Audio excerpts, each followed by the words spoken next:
Assalamualaikum warahmatullahi wabarakatuh. Kami dari kelompok 5 akan membawakan presentasi dari mata kuliah Audit Teknologi Informasi. Sebelumnya saya di sini akan memperkenalkan kelompok kami, yaitu Altafarik Musyafa, saya sendiri, Dede Ihsan Dwi Saputra, ada Muhammad Fazil Zain, Muhammad Hibatul Haki, dan terakhir Nabil Habibi. Pokok pembahasan yang akan kami angkat yaitu pengertian audit teknologi informasi, pengertian tata kelola teknologi informasi, lalu ada perbedaan audit TI dan tata kelola TI, lalu di sini juga kami membawakan contoh studi kasus audit dan contoh studi kasus untuk tata kelola. Nah, selanjutnya akan dilanjutkan oleh teman saya. Assalamualaikum warahmatullahi wabarakatuh. Salam sejahtera bagi kita semua. Perkenalkan, nama saya Nabil Habibi, NPM 1908 1010 184. Nah, pertama kita akan membahas tentang pengertian audit TI. Menurut Stephen D. Gans pada tahun 2013, pada bukunya yang berjudul The Basic of IT Audit, audit teknologi informasi adalah kegiatan memeriksa proses, aset, dan kontrol di berbagai tingkat dalam suatu organisasi untuk menentukan sejauh mana organisasi mematuhi standar atau persyaratan yang telah berlaku. Kemudian, menurut SKKNI atau Standar Kompetensi Kerja Nasional Indonesia bidang auditor sistem informasi, Kepmennaker nomor 48 tahun 2015, yaitu audit TI merupakan proses sistematis mengumpulkan dan mengevaluasi bukti untuk menentukan secara independen dan objektif apakah suatu sistem informasi telah dapat melindungi aset, menjaga integritas data, dan memungkinkan tujuan organisasi tercapai secara efektif dengan menggunakan sumber daya secara efisien dan mematuhi peraturan yang telah berlaku. Kemudian kita beralih ke pengertian tata kelola TI. Nah, pertama, menurut Gartner, tata kelola TI atau didefinisikan sebagai proses yang memastikan pengguna teknologi informasi yang efektif dan efisien dalam memungkinkan suatu organisasi untuk mencapai tujuannya. Berikutnya yaitu menurut IT Governance Institute atau ISAKA, tata kelola teknologi informasi merupakan tanggung jawab dari pimpinan puncak dan eksekutif manajemen dari suatu perusahaan. Dijelaskan pula bahwa tata kelola teknologi informasi merupakan bagian dari pengolahan perusahaan secara keseluruhan yang terdiri dari kepemimpinan dan struktur organisasi. Dari proses yang ada adalah untuk memastikan kelanjutan teknologi informasi organisasi dan pengembangan strategi dan tujuan organisasi tersebut. Oke, kemudian saya akan menjelaskan tentang perbedaan audit TI dan tata kelola TI. Audit TI menurut pakar, menurut Sanoto, audit adalah proses pengumpulan dan penilaian bahan bukti tentang informasi untuk menentukan dan melaporkan kesesuaian informasi dengan kriteria-kriteria yang telah ditetapkan dan dilakukan oleh orang yang kompeten dan independen. Jadi di sini menurut beliau adalah ketika kita melakukan proses pengumpulan dan penilaian bahan bukti untuk sebuah informasi harus sesuai dengan kriteria yang telah ditetapkan oleh orang yang kompeten dan independen. Sedangkan tata kelola TI menurut pakar, menurut Weil dan Ross, tata kelola TI sebagai hak keputusan dan kerangka kerja akuntabilitas untuk mendorong perilaku yang diinginkan dalam penggunaan TI. Kemudian lantas apa perbedaannya? Nah, dari penjelasan teman-teman kami yang telah disampaikan tentang pengertian audit TI dan pengertian tata kelola TI, yaitu yang pertama, audit TI adalah bentuk pengawasan dan pengendalian dari infrastruktur teknologi informasi secara menyeluruh. Sedangkan tata kelola TI, proses yang digunakan untuk memantau dan mengendalikan keputusan kapabilitas teknologi informasi. Yang kedua, audit TI mengarah kepada informasi yang tersedia akurat, handal, dan tepat waktu. Sedangkan tata kelola TI memantau dan mengendalikan keputusan TI yang mungkin berdampak positif atau negatif pada hasil bisnis. 3. Audit TI adalah kegiatan pengawasan dan evaluasi lain yang sejenis. Sedangkan tata kelola TI adalah suatu proses, bukan suatu acara pada suatu waktu, bukan kepanitiaan, juga bukan departemen. Kemudian yang terakhir, yang keempat, audit TI menjaga kerahasiaan informasi yang hanya dapat diakses oleh pihak-pihak yang berhak dan memiliki otorisasi. Sedangkan tata kelola TI memastikan pengiriman hasil bisnis, bukan kinerja sistem TI atau manajemen resiko TI. Kemudian penjelasan selanjutnya akan dijelaskan oleh teman saya. Assalamualaikum warahmatullahi wabarakatuh. Saya Altafarid Mustafa Gufran dengan NPM 1908-10102 dari kelompok 5. Dan di sini saya akan membawakan contoh studi kasus untuk audit teknologi informasi.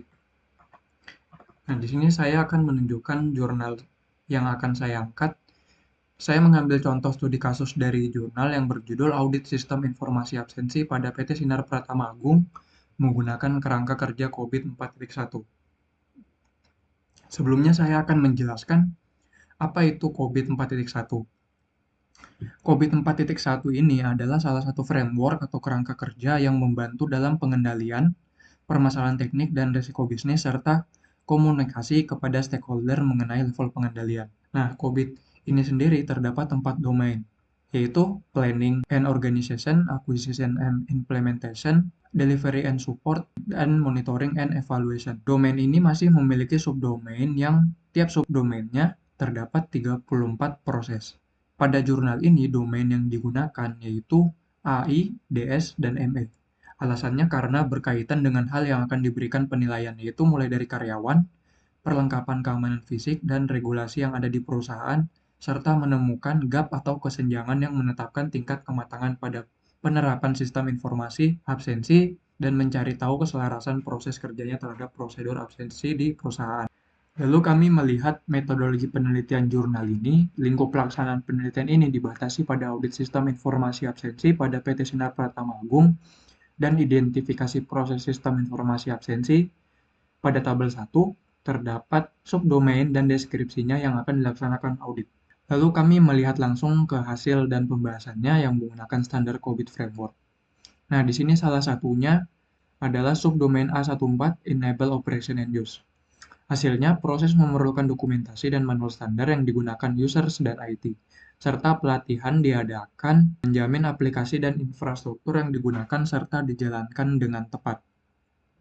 Nah, untuk melihat lebih lanjut mengenai proses-proses audit dengan COVID-41 ataupun COVID-5 dapat membaca buku terbitan Johannes Andri dan Kevin Cristiano dengan judul buku Audit Menggunakan COVID-4,1 dan COVID-5 dengan case study.